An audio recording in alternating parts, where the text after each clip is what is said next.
우리 13과 제목을 한번 그래도 읽어볼까요? 어찌하여 부활이 없다 하느냐 하는 것이고, 우리 200페이지를 보시면 201페이지 보시면은 굉장히 중요한 두 단어가 나오는데, 201페이지 맨 위에 삶의 체계와 사상 체계라는 용어인데, 삶의 체계란 뭐냐면 삶이 거기에 근거하는 중요한 가치 체계라는 거예요. 삶의 체계는 굉장히 중요한 거죠. 거기에 기초해서 삶이 이루어지는 거니까. 근데 사상 체계는 뭐냐 하면은 쉽게 말하면 생각의 유희예요. 생각의 유희. 그래서 어떤 사상이 매력이 있어서 심취하지만 내 삶의 뼈대는 아닌 거예요. 그래서 생각의 유희가 될 수 있는 건데, 기독교는 삶의 체계가 돼야지 사상 체계로 끝나면 절대 안 된다는 거예요. 왜냐하면 사상 체계는 생활과는 분리되어 있으니까 그냥 생각의 한 부분일 뿐이고 삶의 일부이기 때문에 기독교는 삶의 체계지 사상의 체계가 아니다 하는 얘기를 하고 있는 겁니다. 201페이지는. 그리고 201페이지 마지막 문단에 보시면 같이 한번 세 줄만 읽겠어요. 많은 사람이 기독교의 가장 큰 명절을 성탄절이라고 생각합니다. 하나님이 사람 되어 우리에게 오신 날이므로 성탄절은 매우 중요합니다. 그러나 기독교의 최고 명절은 부활절입니다. 그래서 두 명절이 바로 크리스마스와 부활절이라는 걸 기억하실 필요가 있고, 굉장히 대단한 거죠. 하나님이 사람 되어 오신 것과 우리 위에 죽으시고 부활하신 날, 이 두 가지가 기독교의 삶의 체계예요. 삶의 체계의 뼈대가 되는 두 사건이 이제 십자가와 부활이고 또 성탄절까지 이렇게 연결이 되는 거죠. 우리 다음 페이지로 가시면 성탄절과 부활절을 비교해 놓았습니다. 202페이지 부활, 복음의 핵심. 이 콤마라는 것은 부활이란 이런 소리죠. 그죠? 이런 얘기예요. 부활은 복음의 핵심이다. 이걸 강조하는 방법이 콤마예요. 부활, 복음의 핵심. 우리 한 문단만 읽어보죠. 초대교회가 선포한 복음의 총주제는 예수님이 부활하셨다, 이 한마디였습니다. 십자가에 죽은 예수가 부활하셨다고 외치는 사람들, 그 부활의 확실성에 붙들려 사는 사람들을 그리스도인이라 했고 그들의 모임을 교회라고 불렀습니다. 그러므로 부활은 복음의 핵심이며 기독교의 뿌리이며 변할 수 없는 토대입니다. 여러분, 예수님의 사람 되어 오심과 십자가에 죽고 부활하셨다는 걸 안 믿으면 기독교인이 아니에요. 그러니까 기독교인의 기독교인 됨은 핵심이 뭐냐면 부활을 믿어야 돼요. 그죠? 바로 그런 얘기예요.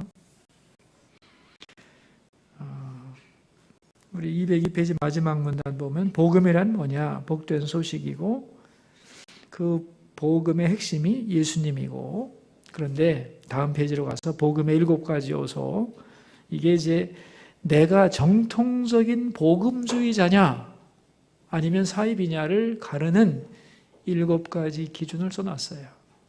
내가 정통적인 복음주의자냐, 예수님에 대해서 7가지를 인정해야 정통 복음주의자예요. 자, 7가지가 뭔가를 둘째 줄부터 읽어봅시다.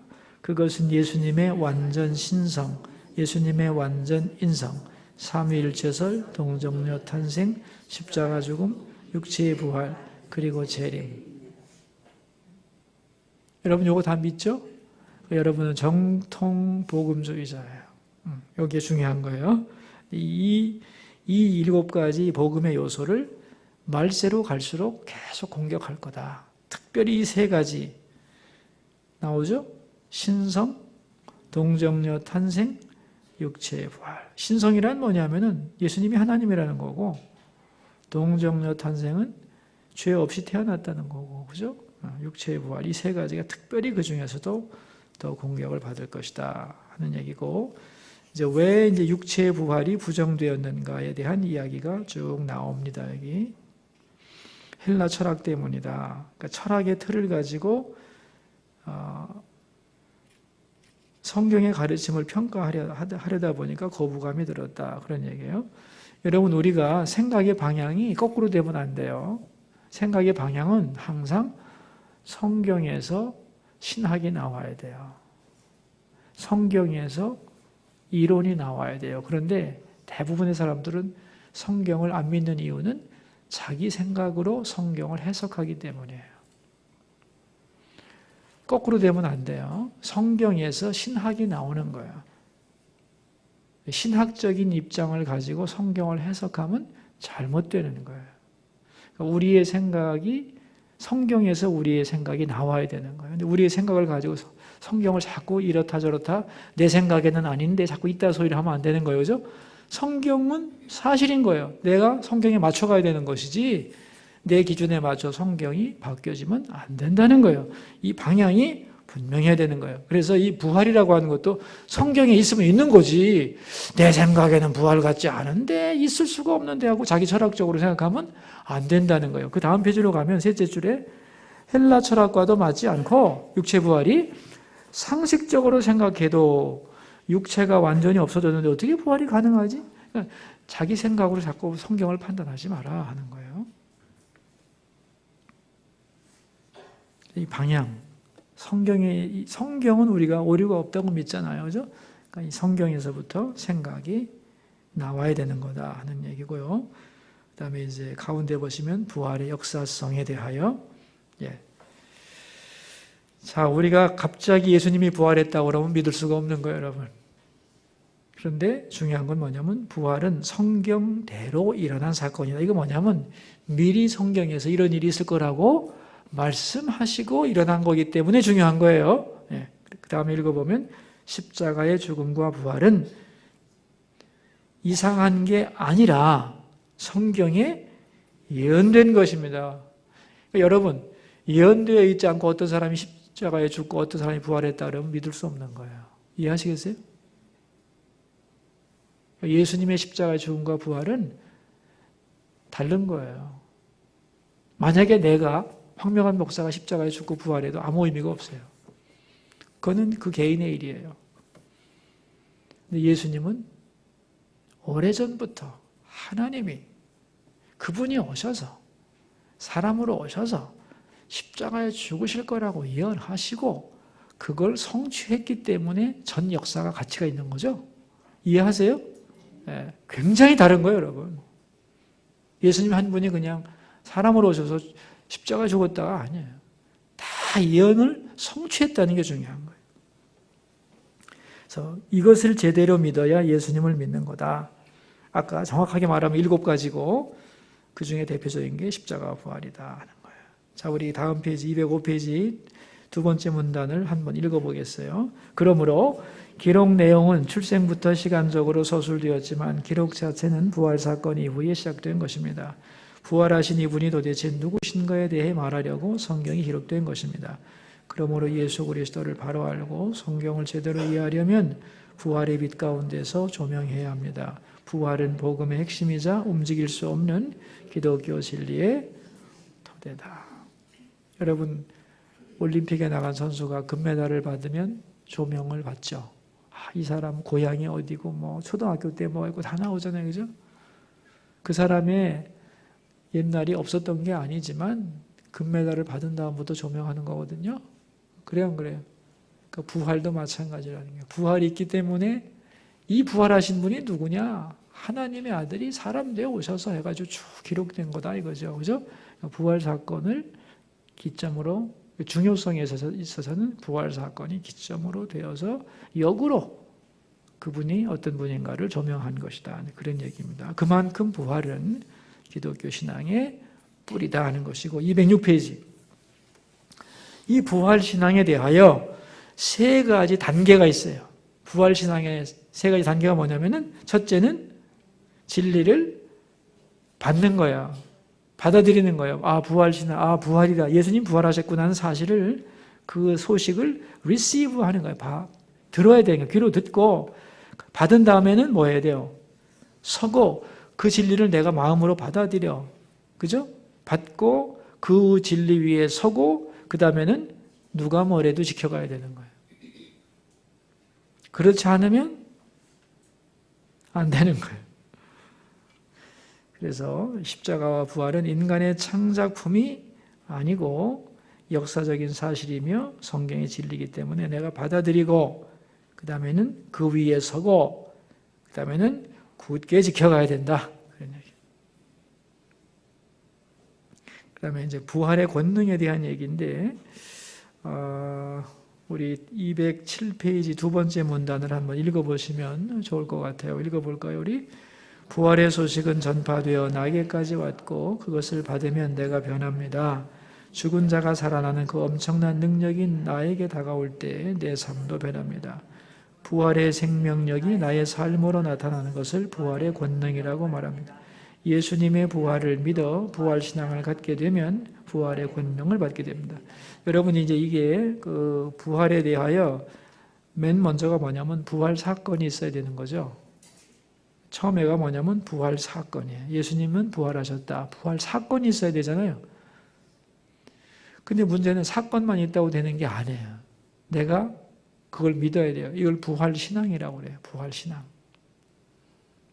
세 번째가 뭐냐면 부활신앙을 가진 사람은 부활신앙을 가진 자답게 살게 돼 있어요. 이걸 부활의 윤리라고 말해요.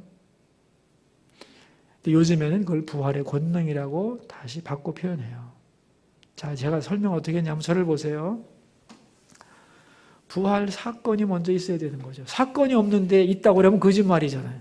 부활 사건이 분명히 있었고, 근데 사건이 있다고 그게 나하고 무슨 사건이겠어요? 내가 그것을 나를 위한 예수님의 부활 사건, 객관적 사건이 내 부활의 예표다.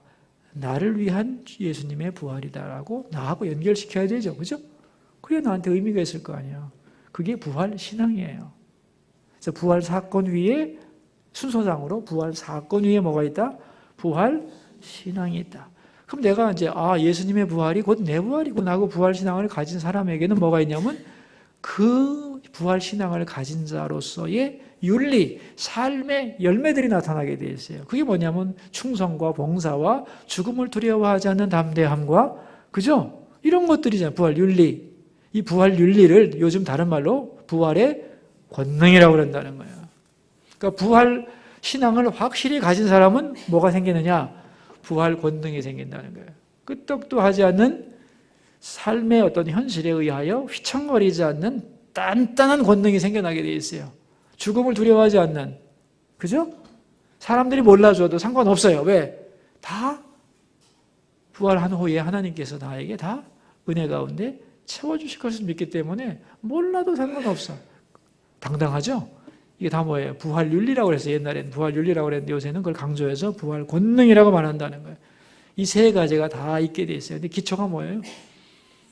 부활 사건이에요. 부활 사건. 부활 사건은 내가 일으키는 게 아니에요. 부활 사건이 예수님에 의해서 일어난 거고 이제 내가 그것을 부활 신앙으로 받아들이는 거예요. 여러분 우리 집에 불 났어도 내가 안 믿으면 그만이야. 불 안 꺼. 어떻게 생각하세요? 안 났어. 그러면 안 가면 그만이지 뭐. 홀랑 타더라도. 그죠? 근데 내가 받아들이면 어떻게 돼요? 큰일 났네 하고 불을 끄겠죠. 그죠? 그러니까 사건도 중요하지만 그걸 내가 받아들여야 돼요. 그죠? 그러니까 부활 신앙이 부활 사건 위에서 성립하는 거고 부활 신앙이 있으면 윤리, 부활의 권능이 생겨나요. 그 얘기를 지금 하고 있는 거예요. 그래서 부활의 권능을 가지게 되면은 마지막 문단을 보시면 세상에 화려하고 멋진 사람들이 많지만 영적으로 보면 좀비와 같이 겉은 살아있으나 속이 없는 사람들이 속은 생명 없는 사람들이 얼마나 많은지 모릅니다. 꽃이 피었지만 뿌리가 잘렸다면 죽은 거죠. 그 다음 줄, 영원한 세상에서 볼 때는 수많은 사람이 아무 가치가 없는 일에 인생을 걸고 있습니다. 화려함을 따라가고 썩어질 육체를 탐닉하면서도 정작 영혼에 대한 것에 대해서는 의식이 없습니다. 부활신앙이 없으면 오늘에 탐닉하게 되어 있어요. 제가 연구소 세웠는데 이폴 연구소라고 그랬잖아요. Eternal Perspective of Life.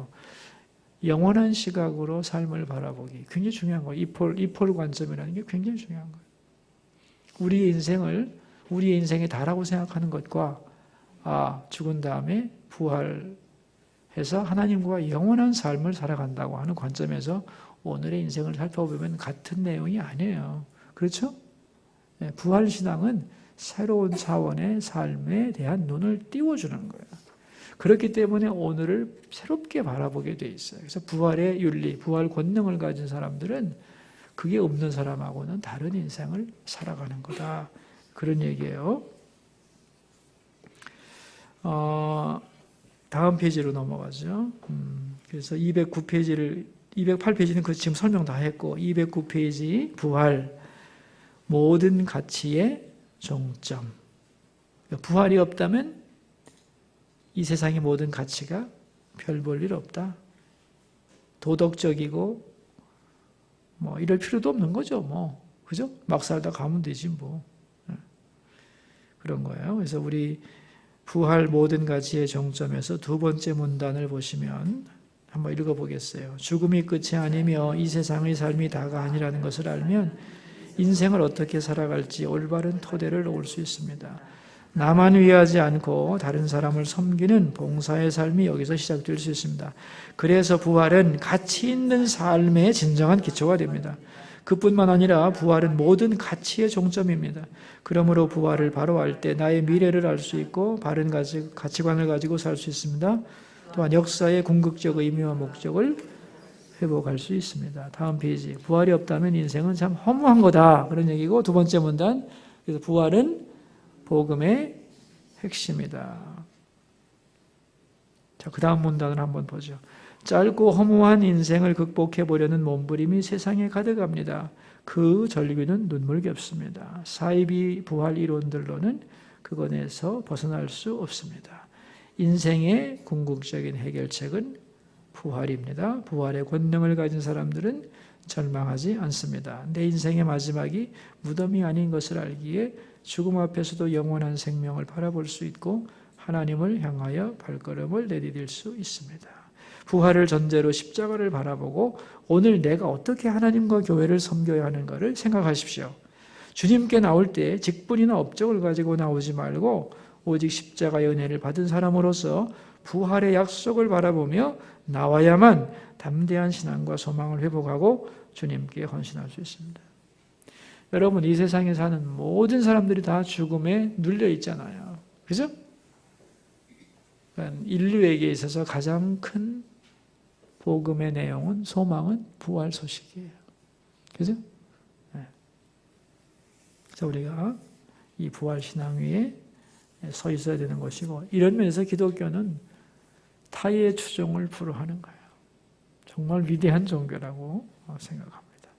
우리 다음 페이지 질문 한번 풀어보죠. 부활이 왜 가장 중요한 복음의 핵심일까요?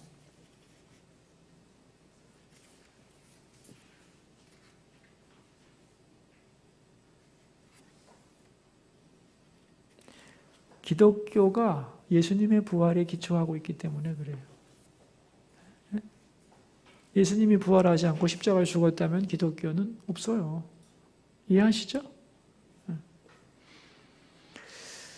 두 번째, 힘들어서 죽고 창피해서 죽고 뭐가 없어서 죽고 이렇게 나는 늘 죽을 것 같은 자입니까? 아니면 그런 사람들 가운데서 부활의 생명과 능력을 가진 눈에 띄는 자입니까?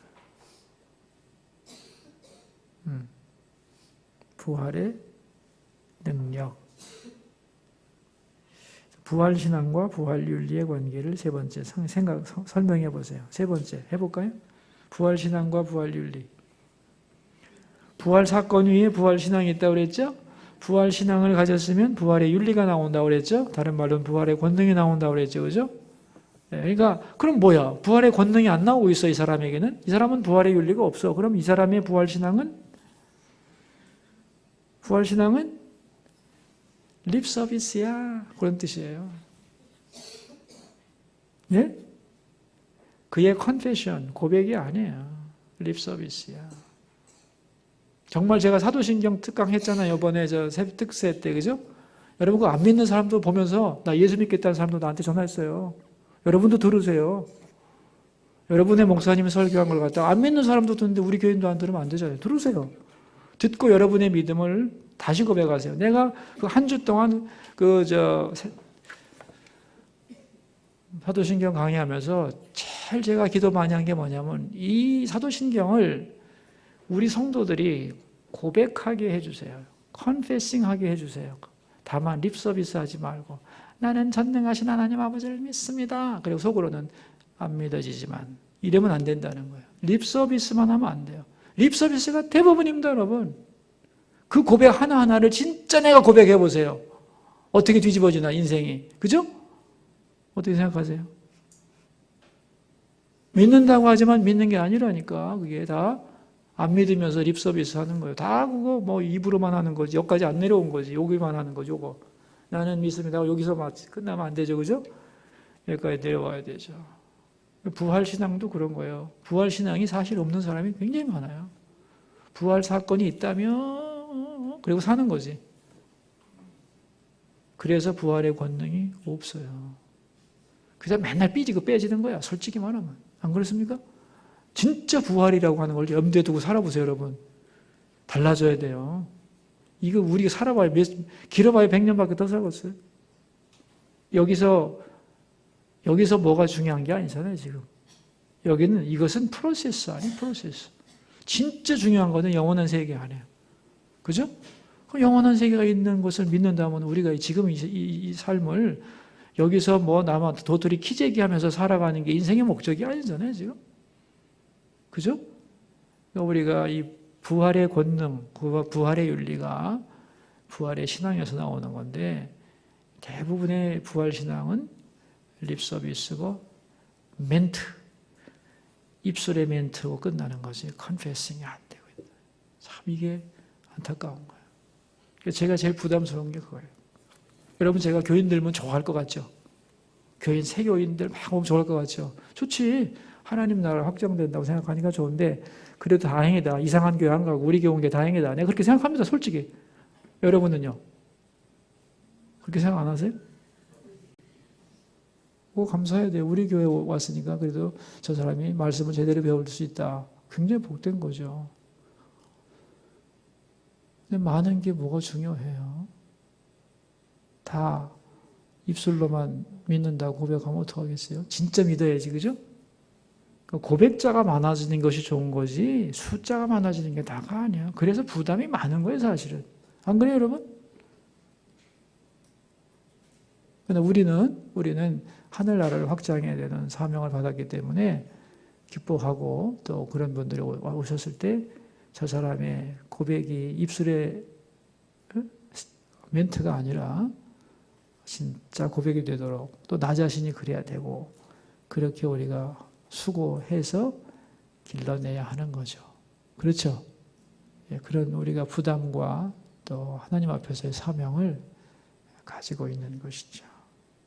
부활신앙이라는 게 얼마나 위대한 것인가를 우리가 다시 알고 또 가르칠 기회가 있으면 이번 주에도 던져놓고 또 다음에 만났을 때 이제 새로운 마음으로 우리 부활신앙을 다시 정밀하게 점검하면 좋을 것 같아요. 여러분 마지막 시간 구역 식구들하고 즐거운 시간 보내시고 올 한 해 수고 많으셨어요.